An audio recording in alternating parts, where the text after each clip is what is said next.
so I think we felt from the very start that we were totally dependent on God working.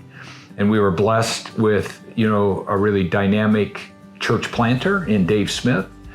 But I think there was a real hunger to know Christ, and we were filling kind of a gap in the greater Nashua area, just in terms of the style of worship and the way we present the gospel.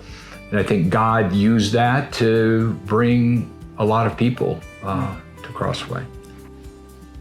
I think when we went through COVID and everything changed, God took over and changed what needed to be changed and brought people in. I think God was in charge the whole way. It was God's work that brought Crossway to where it is today. I really felt that though we were in a warehouse, that the Spirit was in there with us, that we were worshiping in spirit, and you could feel it. It was amazing those first few years, and it's been amazing ever since. But I remember those first few years as being extra special. The amount of prayer and trust and faith that went into this.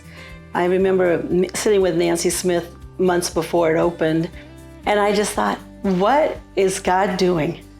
And how excited I was to be part of it, because I could see this was not going to be a small little effort. This was going to be big, and that God had already spoken to them. I was thinking of the other day of the first service that we had at Crossway, and they had no idea how many people were going to come, and it was packed. It was over 500 people that first service, which at the time, in 1995, was highly unusual for a New England church. Yeah. We were shocked in a great way. There was obviously a great deal of respect for people that walked in the door just as they were, with whatever baggage they had or didn't have.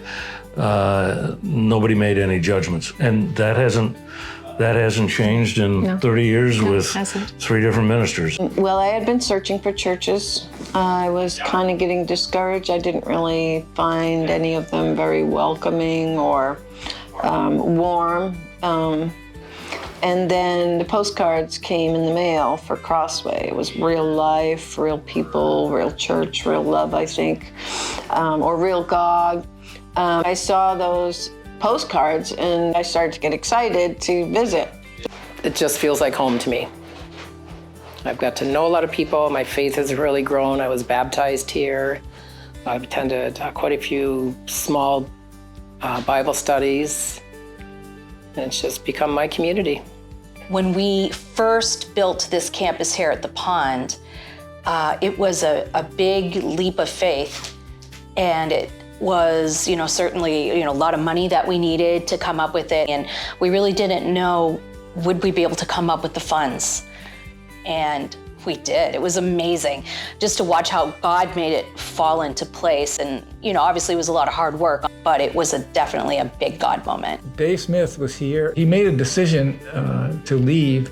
And when he left, we were looking for the next pastor. And we had looked at about 300 different resumes. And we were really at the end of our search, and we hadn't found the person. And so we had a church-wide prayer meeting, and we met Ron Castens, and he became the next pastor. So God's hand was definitely in bringing Ron Castens here at that time, and that's one of many examples. I think, too, the friendships and relationships that we've made in 30 years at Crossway, I think to me that is an indication that there's something bigger than all of us that's at work here. God has blessed us incredibly with our pastors.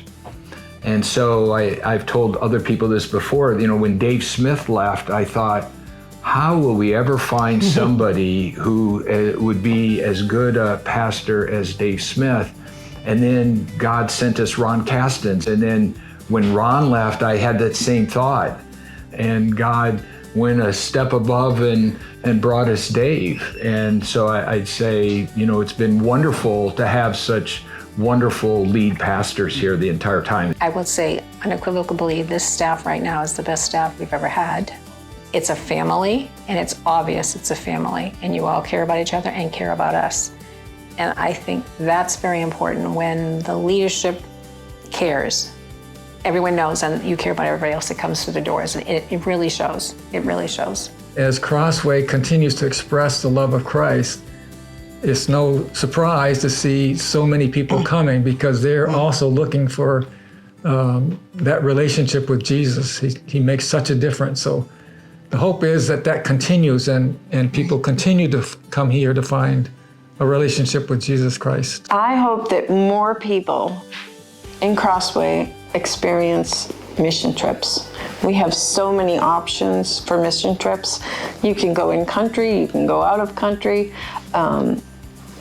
They're just great, and they're a great way to grow closer to God and to serve Him. I guess to me, I hope that we can continue to maintain the outreach heart that we have, that we don't grow to a point where it becomes just another church, but it continues to be that people are accepted, they come in easily and feel a part very quickly. I really do hope for a continuance of so many young families coming. It's wonderful that people are bringing their children and that they are raising them to know the Lord. I think the future looks very bright. God has blessed us incredibly over the last few years with significant growth, and financially people are responding so well. It seems like God is at work through Crossway, and things are just kind of growing and growing and growing. Amen. Amen.